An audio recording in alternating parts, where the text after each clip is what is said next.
الحمد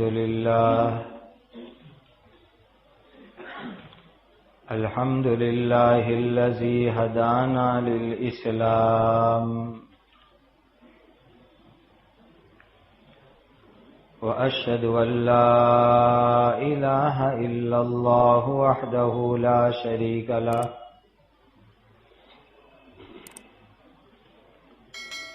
وأشهد أن سيدنا وشفيعنا ومولانا محمدا عبده ورسوله صلوات الله تبارك وتعالى عليه وعلى آله وأصحابه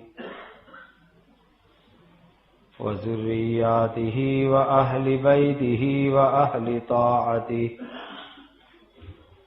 وبارك وسلم تسليما كثيرا كثيرا أما بعد فأعوذ بالله من الشيطان الرجيم بسم الله الرحمن الرحيم لقد كان في قصصهم عبرة لأولي الألباب صدق الله مولانا العظيم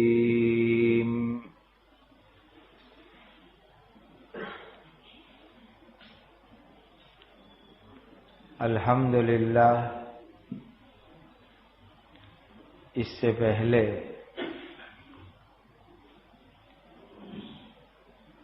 بخارا، سمرقند، ترمذ کے تاریخی سفر کی کارگزاری، پھر اس کے بعد اسپین اور ترکی کے سفر کی کارگزاری، پھر مصر اور مسجد اقصی کے سفر کی کارگزاری آپ کی اسی مسجد میں بیان ہوئی، جو الحمدللہ بعد میں اردو اور گجراتی زبان میں کتاب بن کر 3 حصوں میں چھپ بھی چکی اور چھپتی بھی رہتی ہے۔ اللہ سبحانہ و تعالی ان کارگزاریوں کو ہم سب کے لیے عبرت اور نصیحت کا ذریعہ بناوے، اور اس کو میرے لیے، آپ کے لیے دنیا اور آخرت میں اپنی رضا اور خوشنودی کا ذریعہ بناوے۔ اس وقت جو کارگزاری آپ کی خدمت میں عرض کرنی ہے، یہ وہ علاقہ اور ملک ہے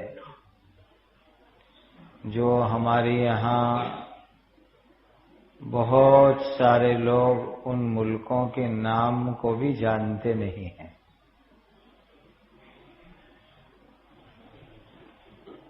ہم بھی پہلے نہیں جانتے تھے، کچھ اس سے جانکاری اور واقفیت تھی۔ ایک لمبے زمانے سے دل بھی چاہتا تھا، مشورے بھی ہو رہے تھے کہ ان علاقوں میں دینی نسبت پر حاضری دینی چاہیے۔ قد جعل اللہ لکل شیء قدرا، ہر چیز کا اللہ کے یہاں ایک وقت طے ہوتا ہے، اسی وقت پر وہ کام وجود میں آتا ہے۔ ابھی کچھ عرصے سے رمضان کے فوراً ہی بعد ہمارے استاد اور مشفق اور مرشد حضرت اقدس شیخ الحدیث مولانا مفتی احمد خان پوری صاحب دامت برکاتہم العالیہ کے ساتھ انگلینڈ وغیرہ ممالک کے اسفار کا ایک سلسلہ ہے۔ اس سال وہیں سے یہ دوسرے ملکوں کا بھی سفر ساتھ میں اللہ کے فضل و کرم سے ہوا۔ جو لوگ اتہاس، ہسٹری، جغرافیہ اور بھگوڑ سے تھوڑی بہت واقفیت رکھتے ہیں، یہ جو ممالک ہے یہ یورپ کا ایک حصہ ہے، اور پرانے زمانے میں اس کو بلقان کا علاقہ کہا جاتا تھا۔ جیسے کہ ویسٹ انڈیز ہے کہ اس میں چند ممالک ہے، اسی طرح یہ بلقان یہ بھی چند ملکوں کا ایک مجموعہ ہے۔ پھر بعد میں یوگوسلاویہ نام کا ملک وجود میں آیا، اس میں یہ سب علاقے شامل ہوتے تھے۔ بلقان اس کو بالکان بھی کہتے ہیں۔ اس کا معنی ہی یہ ہوتا ہے کہ جہاں اونچے اونچے ہرے بھرے خوبصورت پہاڑ ہو۔ یہ ڈکشنری میں اس کا یہ معنی لکھا ہوا ہے، اور جیسا اس کا میننگ ہے ویسا ہی یہ علاقہ ہے۔ پورا یہ علاقہ جس میں ہرے بھرے درخت ہے، اونچے اونچے بلند پہاڑ ہے،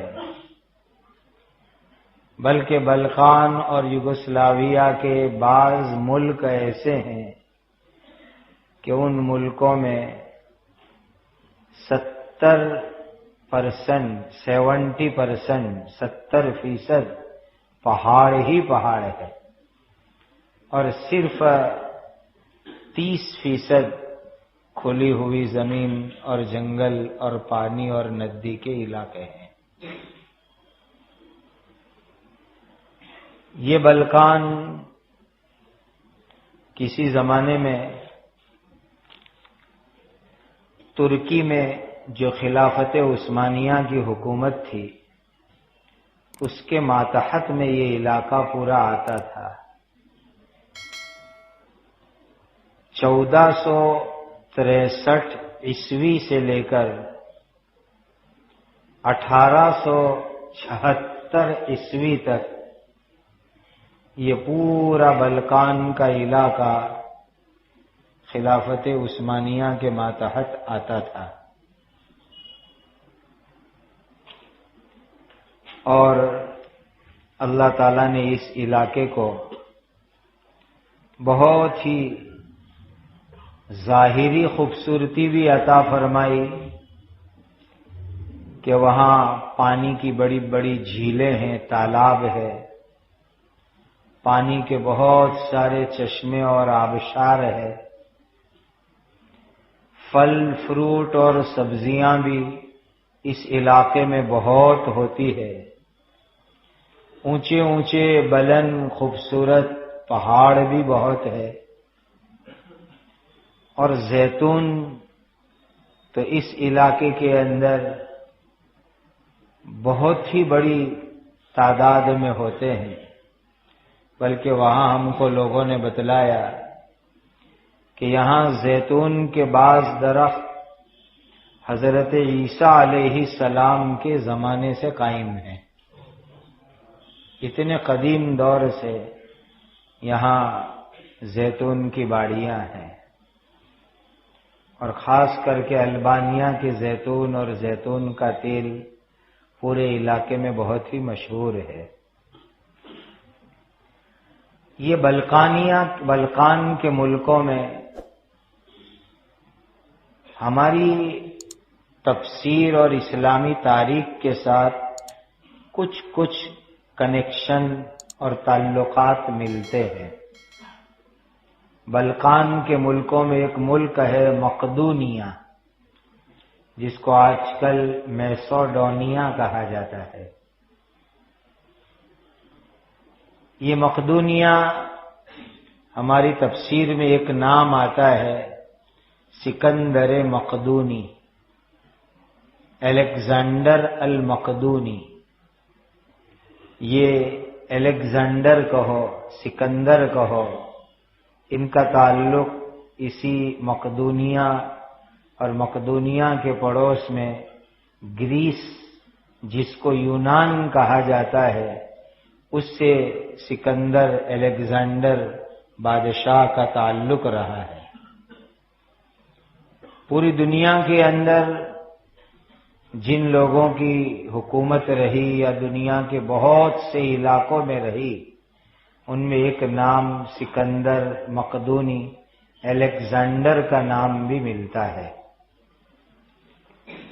ہماری تفسیروں میں یہ نام اس لیے آتا ہے کہ بعض حضرات کو یہ غلط فہمی ہوئی ہے کہ سورہ کہف میں جو وَيَسْأَلُونَكَ عَنْ ذِي الْقَرْنَيْنِ ہے، تو بعض حضرات کو یہ غلط فہمی ہو گئی کہ ذو القرنین سے یہی الیگزینڈر اسکندر مقدونی مراد ہے۔ حالانکہ قرآن میں جس ذو القرنین کا تذکرہ ہے وہ تو کوئی اللہ کے بہت نیک اور صالح اور مخلص بندے تھے، اور یہ جو میسوڈونیا مقدونیہ کا الیگزینڈر بادشاہ تھا، یہ تو بڑا مشرک بادشاہ تھا، بڑا ظالم بادشاہ تھا، لوگوں سے اپنی عبادت کرواتا تھا اور اس کے اندر ایمان نہیں تھا۔ یہ الیگزینڈر اسکندر مقدونی حضرت عیسیٰ علیہ السلام سے تقریباً 300 سال پہلے کا اس کا زمانہ ہے،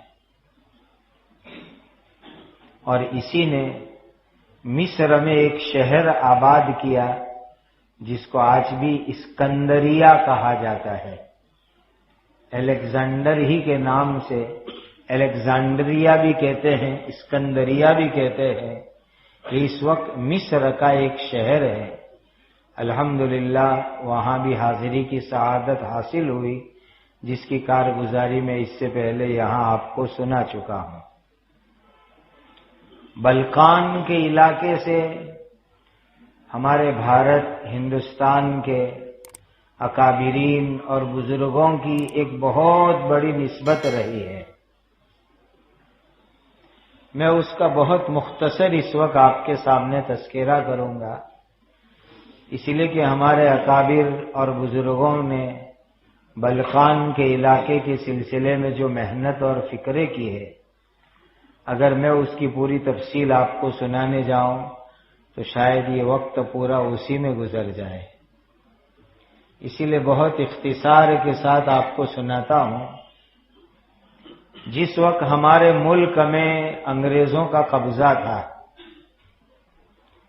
تو اسی زمانے کے اندر روس نے یعنی رشیا نے بلقان کے علاقے کے اوپر حملے شروع کیے، اور یہ بلقان یوگوسلاویا کا علاقہ اس نے اپنے قبضے کے اندر لینے کی کوشش شروع کی۔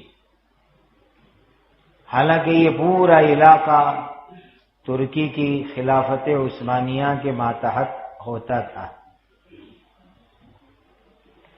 اس زمانے میں ہمارے ہندوستان کے چوٹی کے اکابر اور بزرگان دین کہ جن کا نام لینا بھی ہمارے لیے دنیا اور آخرت میں عزت کا ذریعہ ہے، اور اللہ کے یہاں ان کی نسبت انشاءاللہ ہمارے لیے نجات کا ذریعہ ہے۔ ایسے ہمارے بزرگان دین یعنی حضرت مولانا قطب عالم رشید احمد گنگوہی رحمت اللہ علیہ،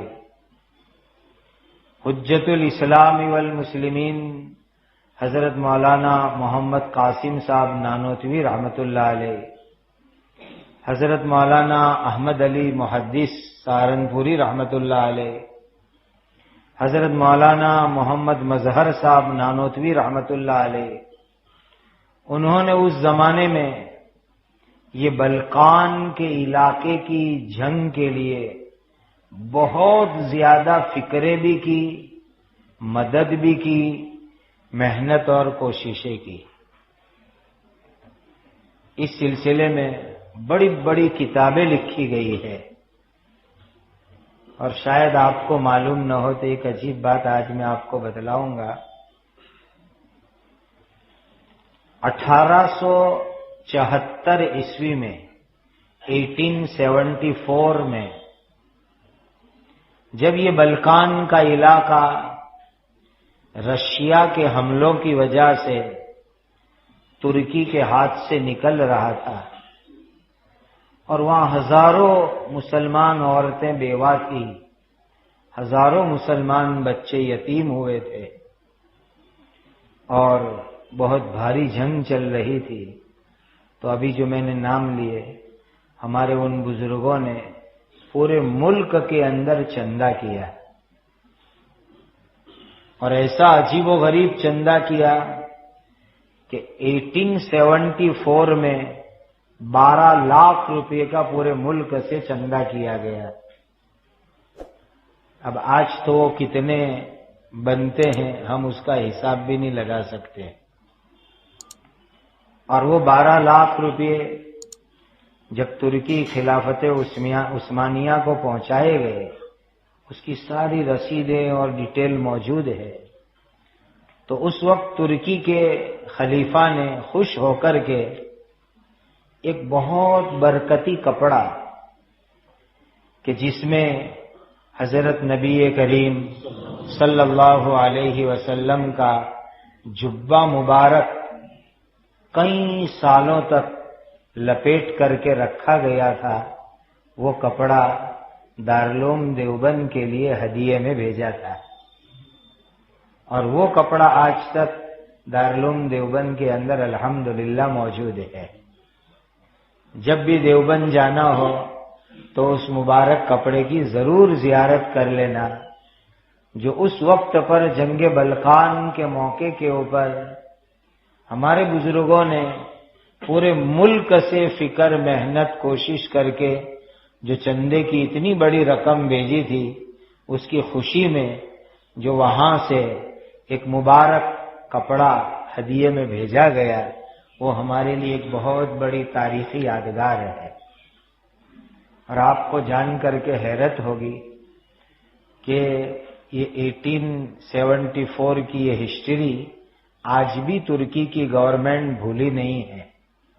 ابھی گزشتہ سال انہوں نے اگلے سال بہت بڑا ترکی استنبول میں سیمینار کیا تھا حضرت مولانا محمد قاسم صاحب نانوتوی رحمت اللہ علیہ کے بارے میں، اور اس میں پوری دنیا سے بڑے بڑے علماء کو بلایا گیا۔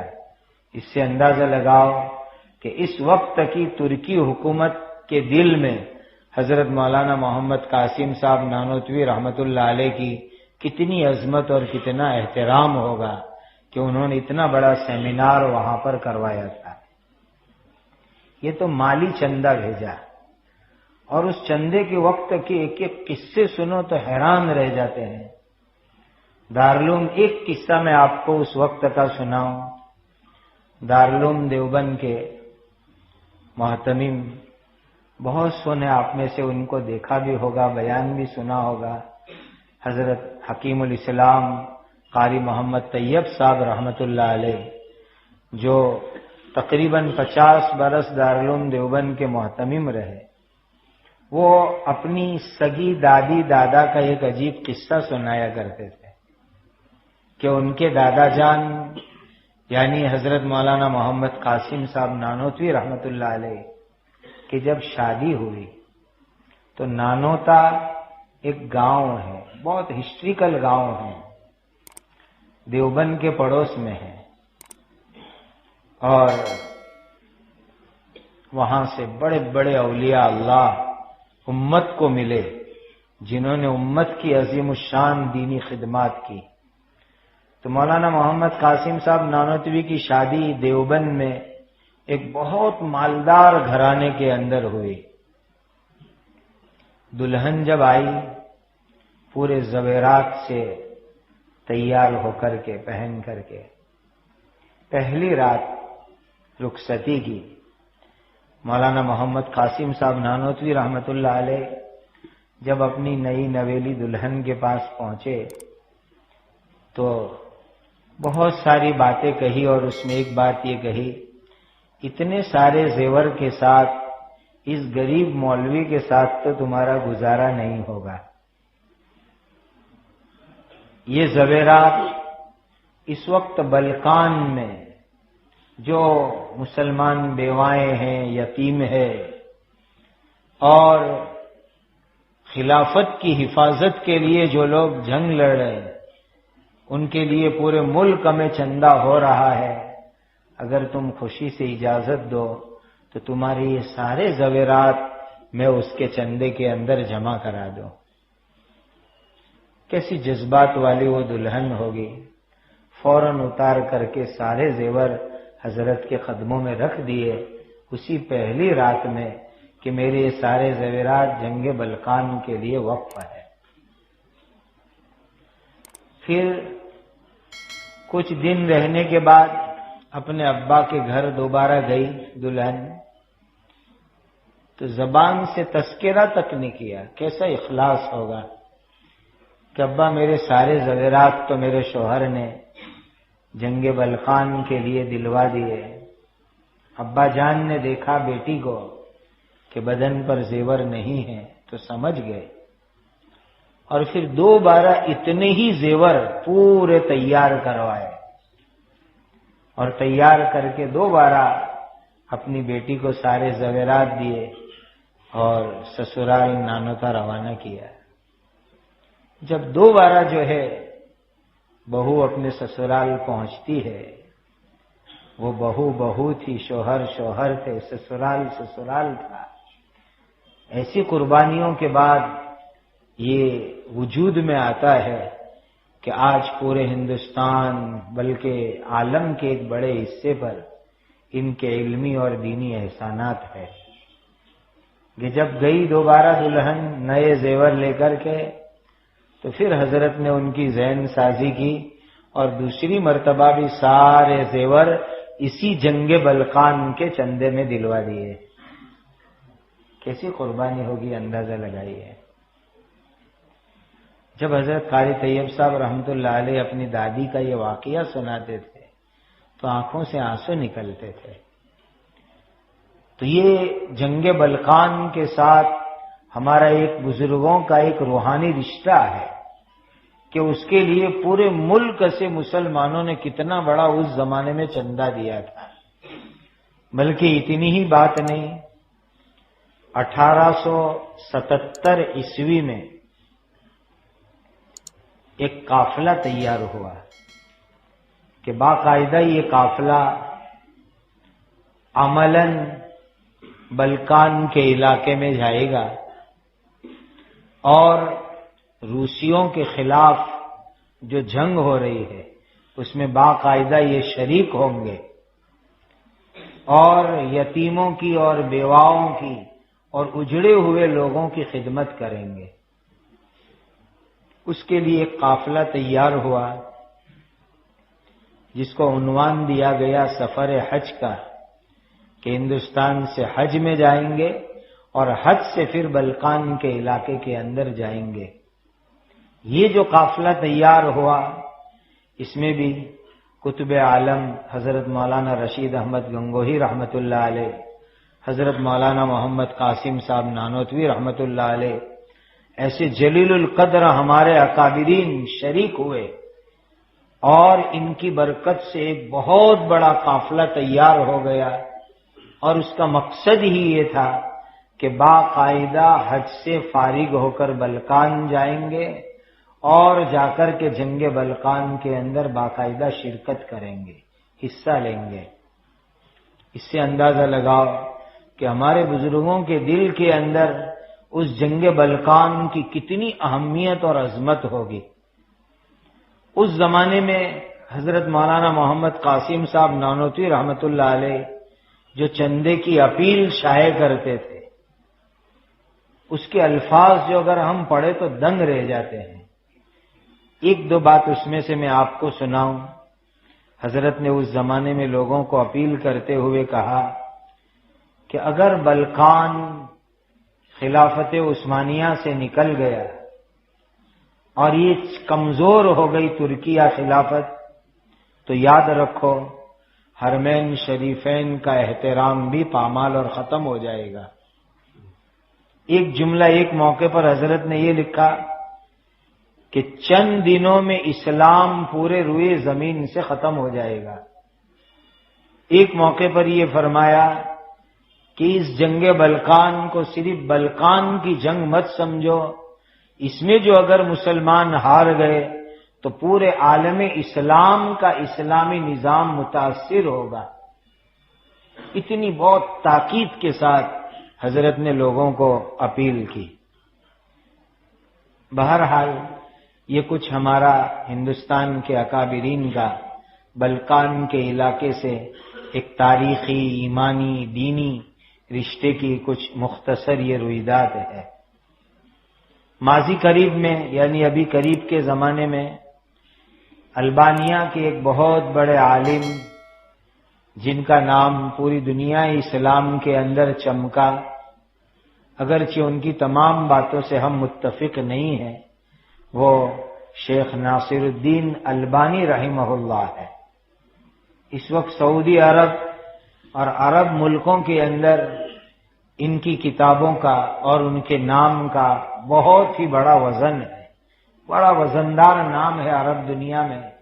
یہ شیخ ناصر الدین البانی اسی البانیہ کے رہنے والے تھے، اور آج بھی ایک گاؤں ہے ان کی جہاں وہ پیدا ہوئے، جہاں وہ بڑے ہوئے، وہ متعین ایک جگہ ہے۔ اس سفر کا مقصد تھا اس علاقے کے مسلمانوں کی دینی نسبت سے ملاقات اور دینی نسبتوں کے اوپر کیا ان کی ضروریات ہے اور دینی اعتبار سے ہم کیا ان کے بارے میں فکریں کر سکتے ہیں، ان اہم مقاصد کو سامنے رکھ کر کے یہ سفر تھا۔ اس میں کتنے افراد تھے اور کون سی تنظیموں کے ساتھ ہمارا سفر ہوا، یہ بھی ایک لمبی چوڑی داستان ہے جس کو میں اس وقت کے اوپر باقی رکھتا ہوں۔ انشاءاللہ اس کو آئندہ کسی مجلس میں یا تحریری کارگزاری کے اندر اس کو انشاءاللہ شامل کریں گے۔ لندن شہر کے قریب لوٹن نام کا ایک ایئرپورٹ ہے، وہاں سے ہمارا قافلہ روانہ ہوا۔ تو ایک عجیب نیک فالی کی بات میں آپ کو بتلاؤں۔ ہم لوگ لوٹن ایئرپورٹ سے ہوائی جہاز میں سوار ہوئے۔ اللہ تعالیٰ کی شان دیکھو کہ ایک ساتھی جو اس سفر کے بڑے اہم میزبانوں میں سے تھے، مولانا حنیف صاحب دودھ والا، جو وہاں انگلینڈ میں ایک تنظیم چلاتے ہیں، ہمارا تقریباً 35-40 آدمیوں کا قافلہ تھا انگلینڈ سے۔ تو ان کے بازو میں ایک نوجوان نہایت خوبصورت لڑکی بیٹھی ہوئی تھی، بالکل ماڈرن سٹائل کے کپڑے پہنے ہوئے۔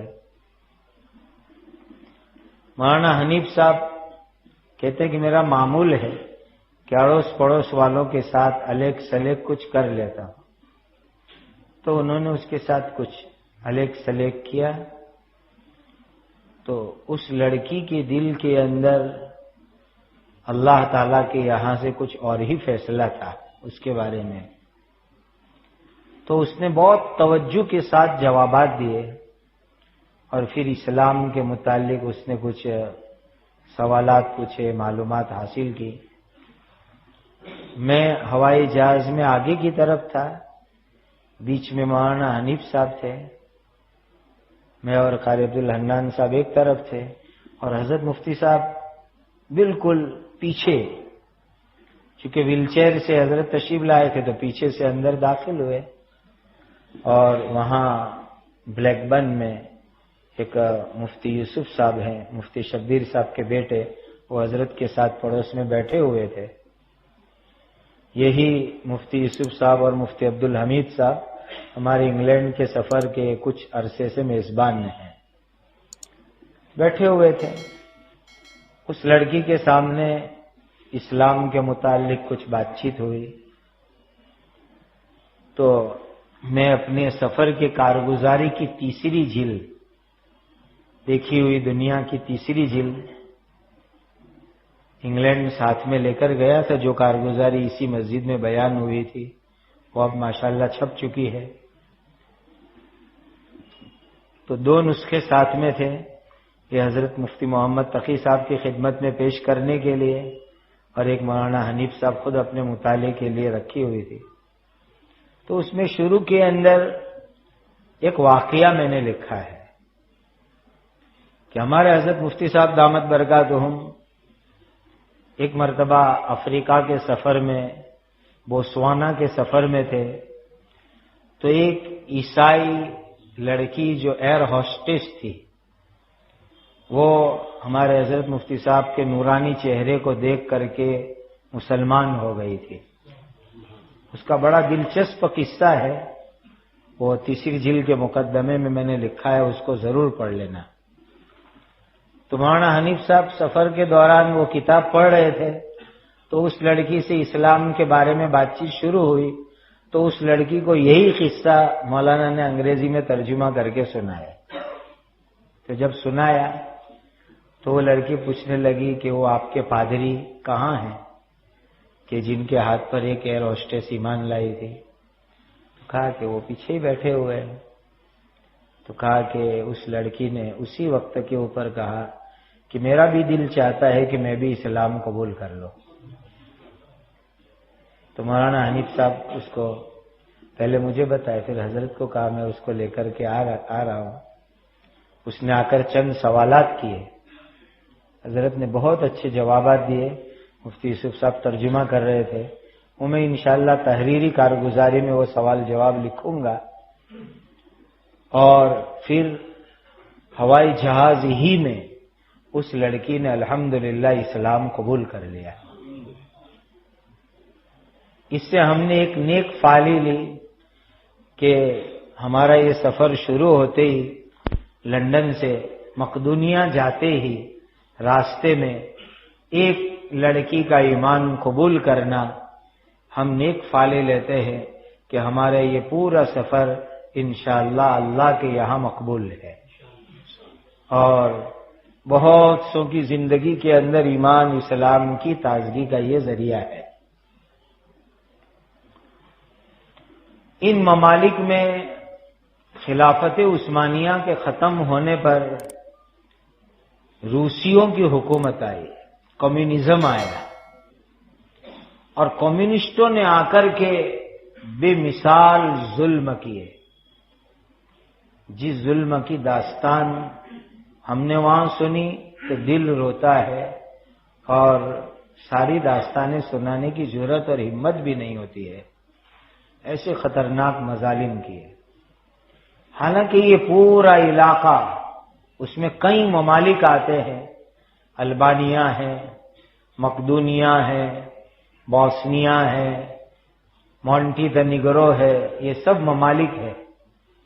ان ملکوں میں پہلے بہت سارے مدرسے تھے، بڑے بڑے دارالعلوم تھے، بڑی بڑی مسجدیں تھیں، اور بعض ملکوں کے اندر تو اکثریت مسلمانوں کی تھی.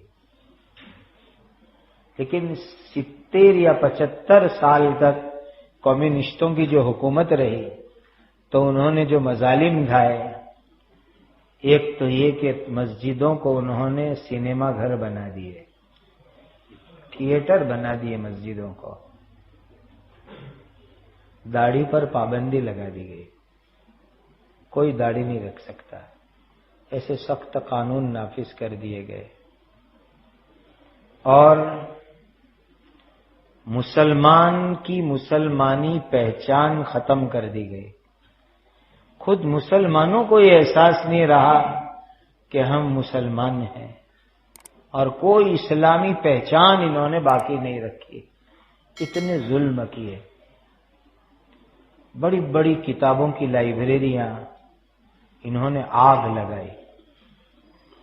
بوسنیا میں آج بھی وہ لائبریری موجود ہے اور اس کے اوپر باقاعدہ تاریخ بھی لکھی ہوئی ہے کہ 1992 سے لے کر 1995 کے بیچ میں جو سربیوں نے وہاں ظلم کیے تو اس میں ایک رات ایسی خطرناک آئی تھی کہ بوسنیا کے ایک کتب خانے میں، ایک لائبریری میں 20 لاکھ کتابوں کو جلا کے راکھ بنا دیا گیا. آج بھی وہاں بہت افسوس سے یہ تاریخ وہاں لکھی ہوئی موجود ہے. ہاتھ سے لکھی ہوئی قیمتی قیمتی کتابیں، قرآن، اس کو بھی بڑی مقدار میں. یہ تو ایک لائبریری میں 20 لاکھ کتابیں جلائی گئی. اس کے علاوہ پورے علاقے میں جو کتابیں جلائی گئی اس کی داستان تو بہت لمبی چوڑی ہے. لیکن وہاں کے مسلمان بھی واقعتاً ہمارے لیے قابل نصیحت ہے، قابل عبرت ہے، بلکہ ہمارے لیے بہت بڑا ایک نمونہ ہے وہاں کے مسلمان. اللہ ہمیں ہمارے ملکوں میں عافیت اور عزت کے ساتھ رکھے. انہوں نے کتاب اور قرآن کی حفاظت کی بے انتہا کوششیں کی. مکان میں دیواروں میں چھپی ہوئی الماریاں بنائی کتابوں کو حفاظت کے واسطے.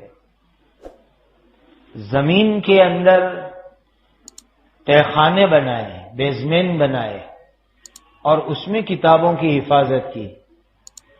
وہ کہتے ہیں بوڑھے پرانے لوگ کہ ہمیں اپنی دولت سے زیادہ ہمیں اپنی کتابیں پیاری تھی.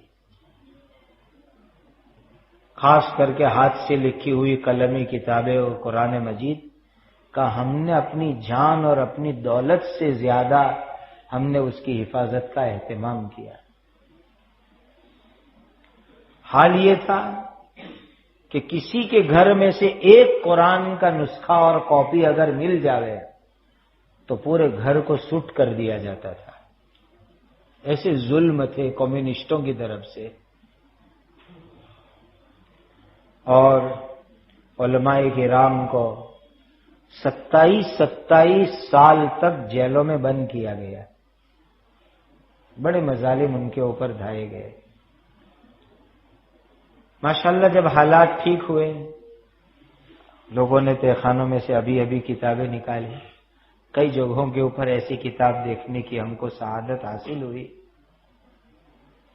تو ہمارے بعض بزرگوں کا یہ کہنا تھا کہ یہاں ایک نیشنل لیول کی لائبریری بناؤ اور ان کتابوں کو اس میں رکھو کہ یہ وہ کتابیں ہیں کہ کمیونسٹوں کے ظلم کے زمانے میں 70-75 سال تک ان کتابوں کو تہ خانوں میں حفاظت سے رکھا گیا. اب وہ جو بچی کچی کتابیں نکلی کا اس کو بڑی لائبریریوں میں لوگوں کی زیارت کے لیے رکھنی چاہیے. ضعیف لوگ، بڑی عمر کے لوگ ملتے ہیں جن پر کیسے کیسے ظلم کیے گئے. ایمان کے خاطر دل چاہتا ہے کہ ہم ان میں سے ہر ایک کی پیشانی اور ہاتھ کو بوسہ دے. اسی لیے کہ اللہ تعالیٰ نے ہم کو ایمان اور اعمال اور دین کی لائن سے بہت بڑی آزادی عطا فرمائی ہے. ان ملکوں میں مسلمانوں نے اپنے ایمان کی کیسی حفاظت کی، کیسی اپنی دینداری کی حفاظت کی، کتابوں کی حفاظت کی، اور ہمیں تو اس کے لیے کوئی قربانی نہیں دینی پڑی. ایک بیسام نام کا شہر ہے البانیہ کا، اس میں 800 مسجدیں تھیں. ایک شہر میں 800 مسجدیں. کمیونسٹوں نے وہ تمام مسجدیں ختم کر دی.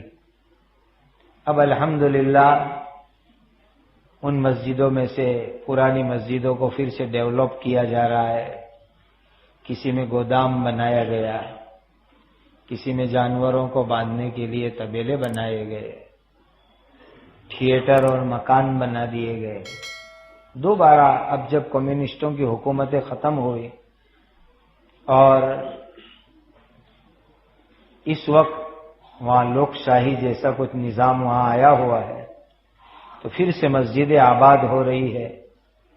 اسی بیسام شہر میں ہم شام کے وقت کے اوپر پہنچے تو عصر کی نماز ایک مسجد میں آپ ادا کی، بہت خوبصورت اور بہت شاندار، اور ہمارے لیے بڑی خوشی کی بات یہ تھی کہ وہ مسجد اتنی شاندار، اتنی عالیشان جو تیار ہوئی، وہ ہمارے گجرات کے ایک بزرگ کے نام پر تیار ہوئی۔ حضرت حافظ محمد پٹیل صاحب رحمۃ اللہ علیہ کے نام پر بیسام شہر کے اندر ایک عالیشان جو ہے شاندار مسجد تیار ہوئی ہے۔ آگے اور بھی ان کا تذکرہ آ رہا ہے۔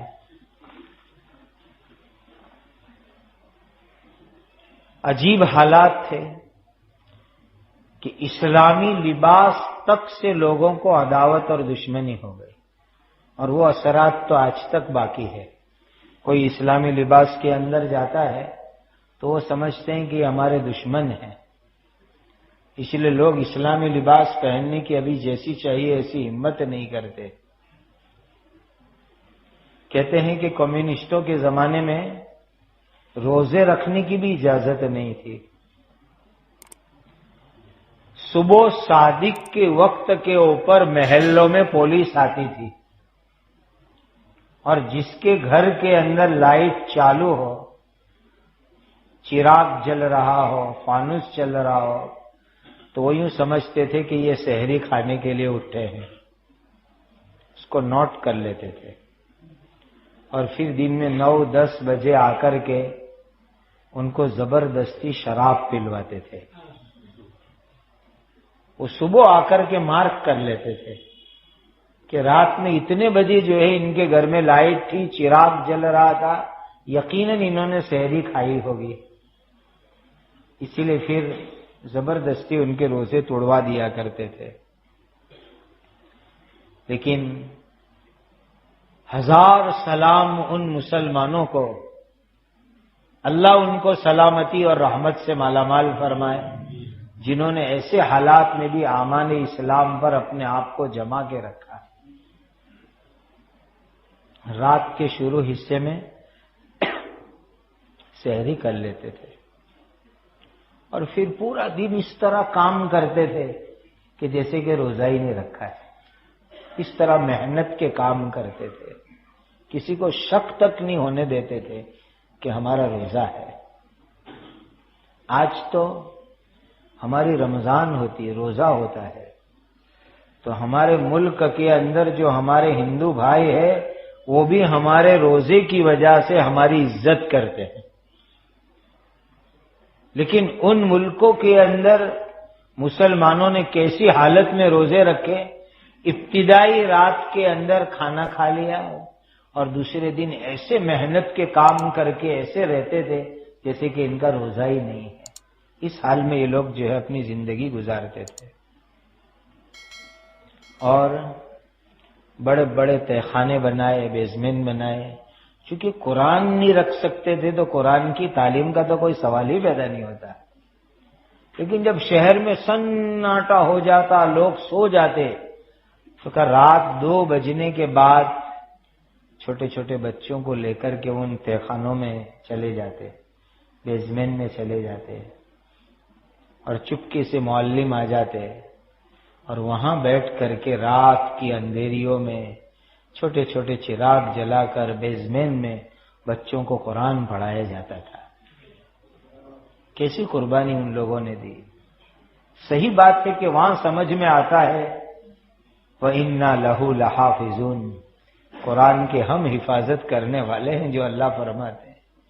کیسے ایسے ظلموں کے بیچ میں اللہ سبحانہ و تعالی قرآن مجید اور قرآن کی تعلیم کی اللہ کیسے حفاظت فرماتے ہیں، اور وہ مسلمان قابل مبارکباد ہے جو راتوں کی قربانی دے کر کے کیسے اپنے بچوں کو قرآن مجید سکھاتے تھے۔ کتاب پڑھنے پڑھانے کا سلسلہ بھی بڑا عجیب ہوتا تھا۔ بڑے بڑے عالموں کو کمیونسٹوں نے جیلوں میں ڈال دیا، کچھ عالم لوگوں کو کام میں زبردستی لگا دیا، کھیتی میں لگا دیا، نعوذ باللہ تو کسی کو صفائی کے کام میں لگا دیا۔ تو علماء یہ ترتیب اپناتے تھے کہ کھیتی میں کام کر رہے ہیں تو پڑھنے والے بچوں کو کہتے تھے کہ تم میرے ساتھ کھیتی میں مزدوری کرنے کے نام پر یا میری مدد کرنے کے نام پر کھیتی میں آ جایا کرو، میں بھی کھیتی میں کام کروں گا، تم بھی میرے ساتھ کھیتی میں کام کرو۔ اور فلاں جگہ بیسمنٹ کے اندر ہم نے یہ کتاب رکھی ہوئی ہے، اس میں سے روزانہ ایک ایک پیج نکال کے لایا کرو۔ پوری کتاب لانے میں تو جو ہے خطرہ ہے کسی کی نظر پڑ جائے، روز ایک پیج لے کر کے کھیت میں آیا کرو۔ کھیتی کا کام کرتے کرتے وہاں کے علماء نے بچوں کو مسئلے مسائل سکھائے تاکہ کسی کی نظر بھی نہیں جائے کیا ہو رہا ہے۔ واقعہ ہے کہ اللہ تعالیٰ اپنے دین کی کیسے حفاظت فرما رہے ہیں، اور وہ لوگوں میں طلب کیسی ہوگی دین کی، سیکھنے والوں میں اور سکھانے والوں کے اندر۔ میرے مسلمان دینی بھائیوں، یہ عبرت ہے ہمارے لیے کہ اس وقت ہم جس ملک میں زندگی گزار رہے ہیں، الحمدللہ دین کی تعلیم کے اوپر، دین پر عمل کرنے کے سلسلے میں کوئی پابندی ہمارے اوپر نہیں ہے۔ اللہ کے واسطے اس آزادی کی قدر کرو، اس آزادی کو غنیمت سمجھو۔ اللہ تعالیٰ قرآن میں فرماتے ہیں لَئِن شَكَرْتُمْ لَأَزِيدَنَّكُمْ وَلَئِن كَفَرْتُمْ إِنَّ عَذَابِي لَشَدِيدٌ۔ شکر کیا ہے؟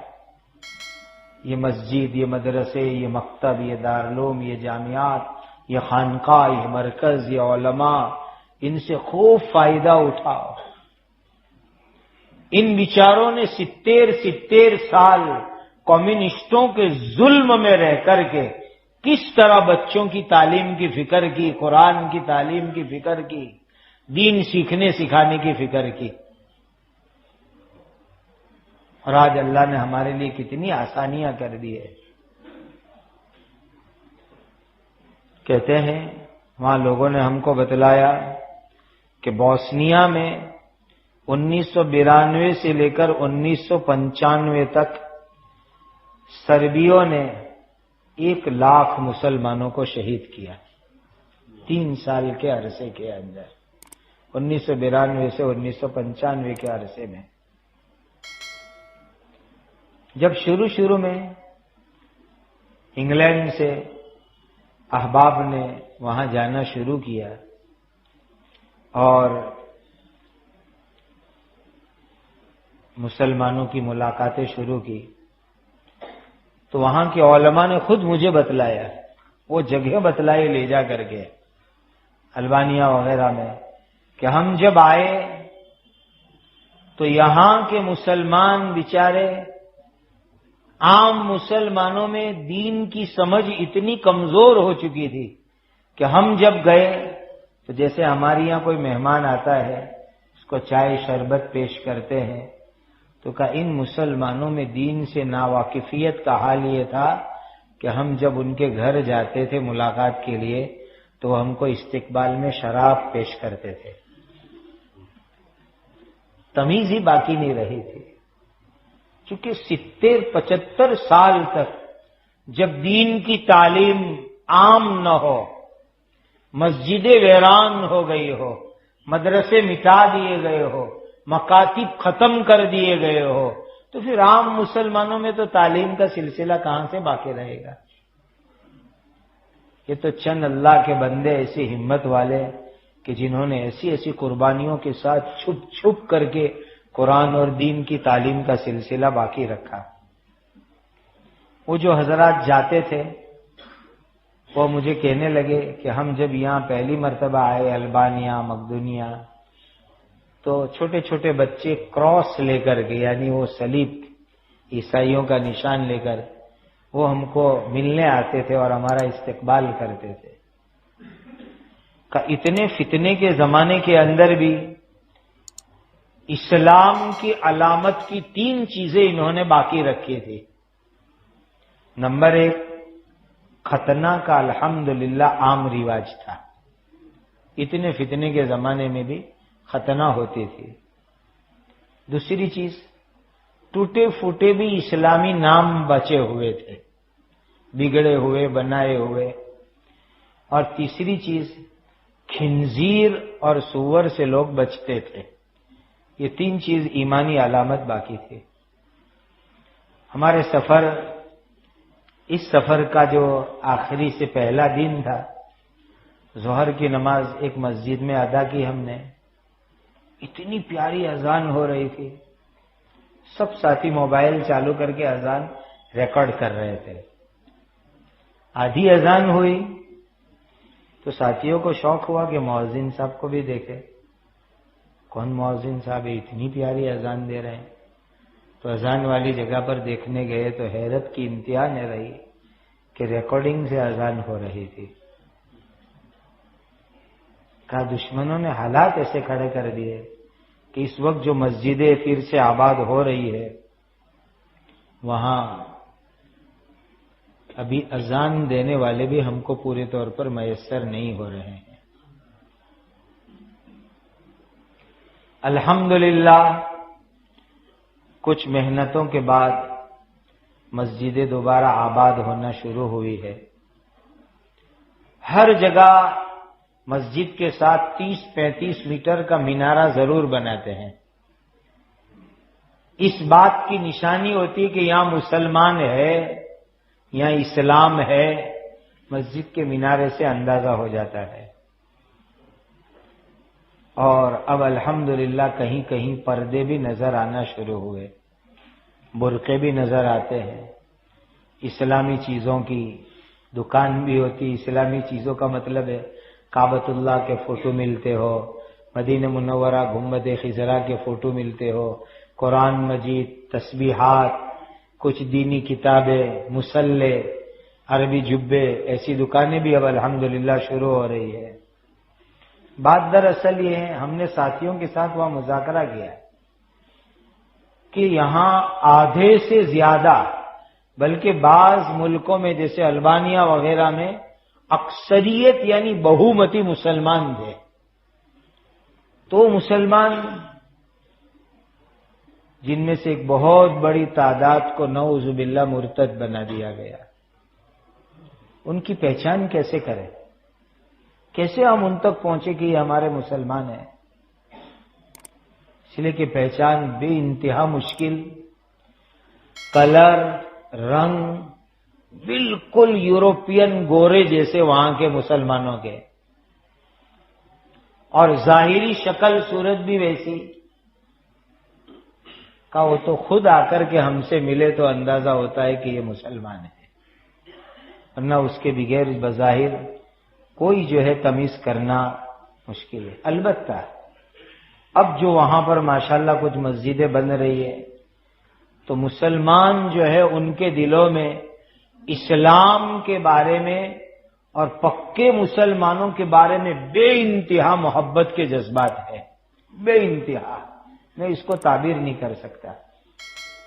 جہاں جہاں بھی ہمارے بیانات ہوئے تو یہ شکل صورت اسلامی لباس دیکھ کر کے اتنے خوش ہوتے ہیں کہ چھوٹے چھوٹے معصوم بچے، نوجوان لڑکے، بڑی عمر کے لوگ سب موبائل لے کر آتے ہیں کہ ہمارے بازو میں کھڑے رہو، ہم سیلفی لیں گے، یادگار کے طور پر لیں گے۔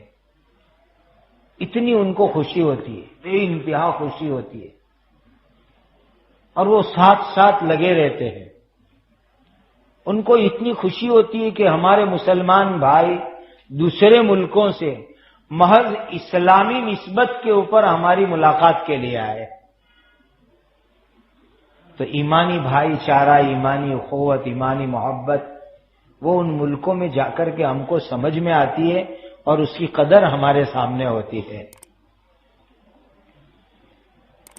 اللہ سبحانہ و تعالی مرحوم حافظ پٹیل صاحب کی قبر کو نور سے منور فرمائے۔ ایک چھوٹے سے مانک پور ٹکولی کے گاؤں کا رہنے والا وہ انسان ڈابھیل میں پڑے، پورے یورپ کو انہوں نے ہلا دیا اپنی فکروں سے۔ ایسے کمیونسٹوں کے دور کے ختم ہونے کے بعد میکڈونیا میں ہم بدھ کی شام کو پہنچے تو جمعرات کی دوپہر کے اندر ہماری خوشی کی انتہا اس وقت نہیں رہی کہ آج دوپہر کا پروگرام یہاں کے ایک بہت بڑے تبلیغی مرکز پر ہے۔ میں وہاں پہنچا، حضرت مفتی تقی صاحب دامت برکاتہم بھی تشریف لائے۔ پتا چلا کہ یہ پورا مرکز جو قائم ہوا یہ مرحوم حافظ پٹیل صاحب کی فکروں کی برکت سے قائم ہوا، اور اب آئندہ یہاں پر دارالعلوم قائم کرنے کا بھی پلان ہے۔ یہی حال البانیہ میں تیرانہ شہر کے پاس میں ایک بڑا عالیشان مرکز بن گیا، بہترین مرکز، جس میں مسجد ہے، روم ہے، بڑا میدان ہے۔ بلکہ عجیب بات بتلاؤں، ہم اپنوں کی قدر نہیں کرتے۔ ہماری حیرت اس وقت ہوئی، حضرت مفتی محمد تقی صاحب دامت برکاتہم نے بھی جو کارگزاری کا بیان کیا اس میں بھی انہوں نے اس کا تذکرہ کیا ہے، اور ہم نے خود اپنی آنکھ سے دیکھا کہ وہاں البانیہ میں تیرانہ شہر جو اس کی راجدھانی ہے، کیپٹل ہے، وہاں ایک پورے روڈ کا نام سرکاری طور پر حافظ محمد پٹیل روڈ رکھا گیا ہے۔ خود اپنی آنکھوں سے پڑھا۔ اللہ ہمیں اپنے اکابر کی قدر کی توفیق عطا فرمائے۔ اور وہاں کے اسباب نے بتلایا کہ سربیوں کے مظالم کے دور کے اندر ہمارے پاس اسباب کی بہت کمی تھی، سامان بہت کم تھے، لیکن اس کے باوجود ہم نے اللہ سے لو لگانے میں کمی نہیں کی۔ اسباب کم تھے لیکن اللہ سے تعلق، خدا کے ساتھ لو لگانا، دھیان لگانا، اس میں ہم نے بالکل کمی نہیں کی۔ تو بوسنیا میں کئی لوگوں نے بتلایا کہ ہمارے پاس اللہ تعالی کی کھلم کھلی مدد آئی، جس مدد کی برکت سے ہم لوگ کامیاب ہوئے سربیوں کے مقابلے میں۔ پوچھا کیا مدد آئی آپ کی اللہ تعالیٰ کی طرف سے آپ کے اوپر؟ تو کہا یہاں بہت سے سربی عیسائیوں کا بیان ہے، اور کچھ ہمارے لوگوں کو نے بھی یہ مناظر دیکھے کہ بڑی بڑی داڑھی والے لوگ میدان مقابلے کے اندر آتے تھے اور دشمنوں سے جنگ کرتے تھے۔ حالانکہ وہاں داڑھی پر پابندی تھی، لیکن اتنی بڑی بڑی داڑھی والے جو نظر آئے کہ وہاں سب کا یہ کہنا تھا کہ اللہ کی طرف سے فرشتوں نے آ کر کے مقابلہ کیا۔ یہ ابھی کی بات، 1995 کی بات کہ یہ اس بات کی برکت تھی کہ اسباب اور سامان کی کمی، لیکن اللہ سے جو لو لگا کر کے رکھی اس کی برکت سے ملائکہ کی مدد ہمارے پاس آئی، اور اللہ تعالیٰ نے ہم لوگوں کو ان کے مقابلے کے اندر کامیابی عطا فرمائی۔